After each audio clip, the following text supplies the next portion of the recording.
He had barred the door again. Naomi Calloway heard the crossbar drop into its brackets the moment her boot touched the porch step, the sound flat and final as a coffin lid, and she stood there in the thin morning light with a covered basket going heavy in her arms and told herself she would not cry this time. "Gabriel," she said, "it's Naomi, I've brought bread." Nothing answered but the wind working at the shutters he'd nailed shut himself, board by board, through that long black winter after he came home. 3 months now she had climbed the rutted track to Hermit's Ridge, and 3 months the cabin had answered her the same way, silence, or worse, his voice through the wood telling her to go, to leave him be, to stop wasting her mornings on a man not fit to be looked at. She set the basket on the step, because that was the bargain they had struck without ever speaking it aloud. She left food. He took it in the night when he thought no one watched, and in between she talked to a door the way some women prayed to a shut heaven, hoping something on the other side still listened. "I saw Mrs. Petrie in town," she went on, keeping her voice easy, the way she might once have talked to a spooked colt. "She says her boy is asking after you. Says you taught him to whittle a good slingshot before you left for the war, and he wants to know if you remember how." Silence, then low, roughened like a man speaking through a mouthful of gravel. "Tell him to ask someone safer." "There's no such thing as a man made entirely safe, Gabriel Lowry. Only ones who try. I stopped trying to be a man at all a long while back." The words came out flat, not bitter, and that flatness frightened her more than any shout could have. She had known him before the war, had known him dancing at the harvest social with his hat crooked and his grin easy, known him the season he'd walked her home from church 3 Sundays running and asked, on the 4th, if he might come courting proper. She had said yes before he'd even finished the question. Then the recruiters had come through Hermit's Ridge with their fine talk of duty, and he had gone, and the boy who came back 2 years later was not the boy who left. He had not written to break it off. He had simply stopped writing at all, and when at last he returned, thin and gray-eyed and silent, he had gone straight past her father's gate and up to the old line cabin his uncle had left him and shut the door and started driving in the nails. The town called him touched, ruined. Some, in crueler moments, called him dangerous. There was talk of a night at the Mercantile when a dropped crate of tin pans had sent him to the floor with his arms over his head, shouting words no one in Hermit's Ridge understood, words that belonged to some other place, some other year. After that the whispers had hardened into something uglier. A monster, they said. Best left alone up there, they said, the way you'd leave alone a wolf with its leg in a trap out of mercy for yourself, not for the wolf. Naomi did not believe it. She had sat beside him in that same Mercantile aisle once, years before the war, when his mother died and grief had dropped him just as hard, and she had learned then what she still believed now, that the ground a person fell to was not proof of what they were, only proof of what they were carrying. "I'm not afraid of you," she said to the door. "You ought to be." His voice cracked on the last word, just slightly, just enough. "I'm not the man you knew, Naomi. That man died somewhere in Tennessee and they sent home whatever this is instead." "Then I'll get to know whatever this is," she said, "same as I got to know the other one. Slowly, on purpose." Only the wind again. She picked up her empty egg basket, left the full one on the step, and went home down the ridge with her chin level and her chest aching, because that was how it had gone for 3 months, and she had begun to fear it might go that way forever. Her father found her crying quietly into the wash basin one evening and set his hand on her shoulder, not unkind, only weary with worry for her. "You've given that man near every spare hour you own, Naomi," he said. "The whole ridge is talking. They say you're wasting your best years on a fellow who won't so much as open his own door to you." "Let them talk." She scrubbed her face dry with her apron. "They talked about Gabriel Lowry too before the war, when he was only a rancher's son with more heart than sense. Talk never fed a soul nor healed one either." "I only want you happy, girl. I don't want you old and alone on account of a door that never opens." Then trust me to know a door from a wall, Papa. I've looked at both my whole life. That one is only shut. It isn't sealed. Her father said nothing more, though she caught him watching her some mornings with a look she couldn't quite name, not disapproval exactly, something closer to the helpless tenderness of a man watching his daughter walk toward a fire because she believed, against all sense, that she alone could tell which flames still had warmth left in them and which had gone to ash. Doc Farrow found her at the mercantile counter a week later and told her, not unkindly, that she ought to let it be. "There's a kind of wound that doesn't close from outside pressure, Naomi," he said, weighing out her flour. "I've seen it in 3 other men back from that war. Lowry's the worst of them. He won't take help from me, from the preacher, from his own cousins. I don't expect he'll take it from you either. God love you for trying." "He's taking my bread," she said. "Bread's easy. Bread doesn't ask anything back." Pharaoh's kind, tired eyes held hers. "A person's a harder thing to let in than a basket."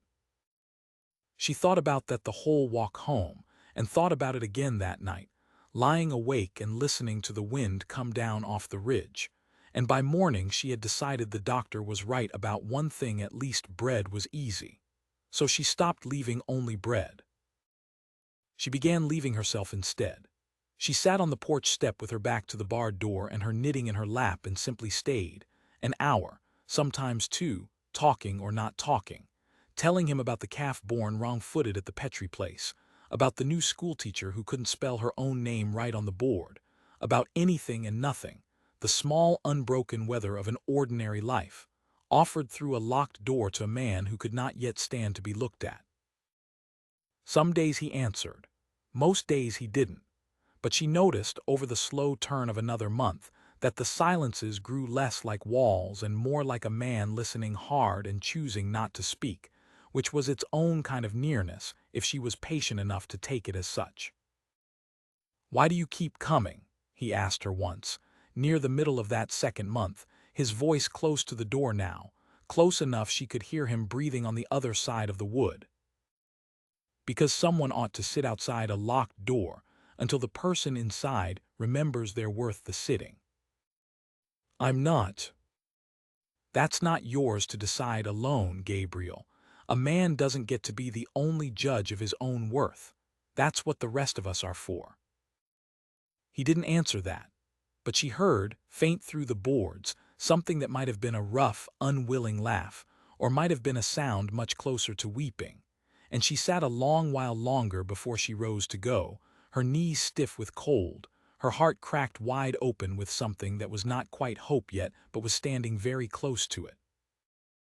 There were harder days too, days when the silence on the other side of the door had a different quality to it, altogether heavier, and she would sit through an hour of nothing at all and wonder if she had imagined every small mercy of the weeks before. On those days she made herself remember the boy who had walked her home 3 Sundays running, holding her comfort against her fear the way she might hold a lamp against a long, dark hallway, trusting the light more than the dark it was meant to push back. She had chosen, somewhere in that second month, to measure her hope not by his answers but by her own resolve to keep returning, and once she had made that choice, the silences frightened her less. A locked door, she told herself, was still a door. It still had hinges. It still, somewhere, had a latch that could be worked loose by a hand patient enough to keep trying it. The blizzard came down off the ridge without warning on a night in late February, wind screaming through the pass loud enough to rattle her father's shutters 2 miles off, and Naomi woke from a sound sleep with her heart already pounding, some old instinct dragging her upright before her mind had caught up to why. Gabriel. She told herself it was foolish. He'd weathered worse alone.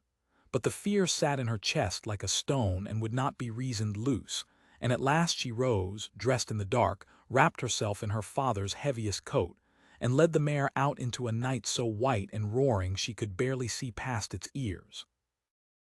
She found the cabin dark. Not lamp dark, wrong dark, the kind of dark that had no one tending it. The door stood unbarred for the first time in 3 months, swinging a little on its hinge, snow already drifting across the threshold, and her heart dropped clean through the floor of her chest. Gabriel. She found him at the edge of the tree line beyond the cabin, on his knees in the snow with no coat, no hat, his bare hands blue-white and shaking, his eyes open and fixed on something that was not there, not the ridge, not the storm, not her, but some other field, some other year, some other set of screaming men only he could hear. Gabriel, she dropped down in front of him, took his frozen hands in hers, and he did not seem to see her at all. Gabriel, look at me. It's Naomi. You're at Hermit's Ridge. You're home. I have to go back for him, he said, to the snow, to the dark, to whatever field still held him. I told him I'd go back. I left him there. I left him and I ran and I told myself I'd go back for him and I never. You're not there anymore. She said it low and steady, the way she'd learned to talk to spooked animals, to grieving children, to anyone whose mind had run somewhere the body could not follow. You're here. It's cold and it's snowing, and I need you to come back to me now because I am not able to carry you and I am not willing to leave you. Something in the plainness of it reached him where gentleness alone had not. His eyes came slowly back into the present, focusing first on her hands wrapped around his, then on her face, streaked with snow and fear, and he made a sound low in his throat that broke something loose in her chest. I didn't mean to leave the door open, he said, and he sounded, for the first time in 3 months, entirely like himself. I don't remember standing up. I don't remember any of it until just now. I know. She was already working her coat off her own shoulders to lay over his. I know, Gabriel, come inside now, please, let me get you warm. He let her lead him. That alone told her more than any words could have that whatever wall he had built around himself, these long months had a door in it after all, and she had finally been let through. She built up the fire while he sat wrapped in every blanket the cabin owned, shaking less by the minute, his eyes following her around the small room as though he could not quite believe she was real and not another piece of the storm his mind had conjured. You should hate me, he said at last, when the color had come back into his hands and the shaking had stilled to a fine tremor, for what you just saw, for what I am. I don't hate a man for what a war did to him.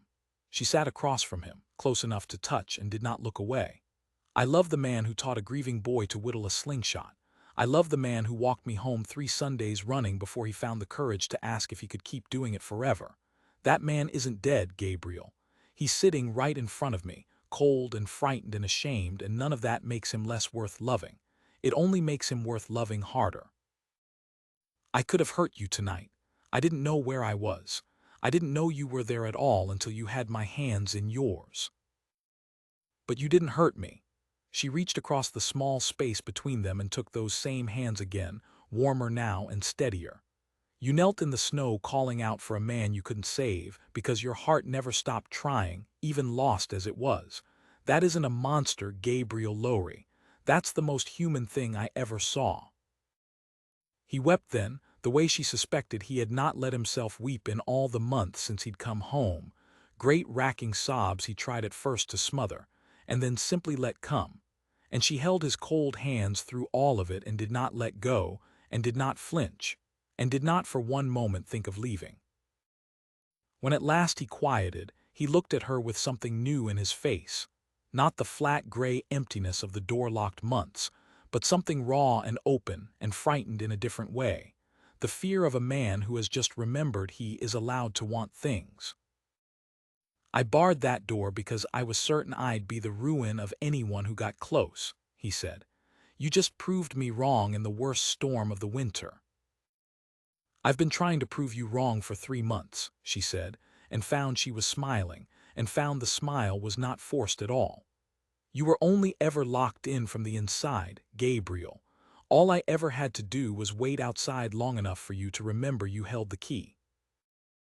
He lifted her hand then, the one still wrapped around his, and pressed it, not to his lips, not yet, but to his chest, over the hard, unsteady drum of his heart, and held it there as though he meant to prove to both of them that it still worked, still beat, still belonged to something worth living for. Stay, he said, not just tonight. I don't want the door barred anymore, Naomi. not against the storm and not against you." "Then I'll stay," she said, "for every storm after this one and every quiet morning besides if you'll have me." Outside the blizzard raged on, indifferent and vast, but inside the small cabin at Hermit's Ridge the fire caught and held, and for the first time in 3 long months so did he. Spring came slow to the ridge that year, but it came. By the time the first green broke through the snowmelt, the nails were long pulled from Gabriel Lowry's windows, the shutters thrown wide to the light, and the cabin door stood open from dawn until dusk, the way a door should when it no longer had anything to fear from what waited on the other side of it. They married in April, in the yard beneath the cottonwood, with Doc Farrow standing witness and Mrs. Petrie's boy grinning gap-toothed in the front row. And when the preacher asked if Gabriel would take Naomi Calloway to have and to hold, he answered loud enough for the whole ridge to hear him, in a voice that did not shake at all. Afterward, walking together back toward the cabin in the last gold light, Naomi looked up at him and thought of all those mornings spent talking to a shut door, and how little she had known then that patience, offered long enough and without condition, could be its own kind of key.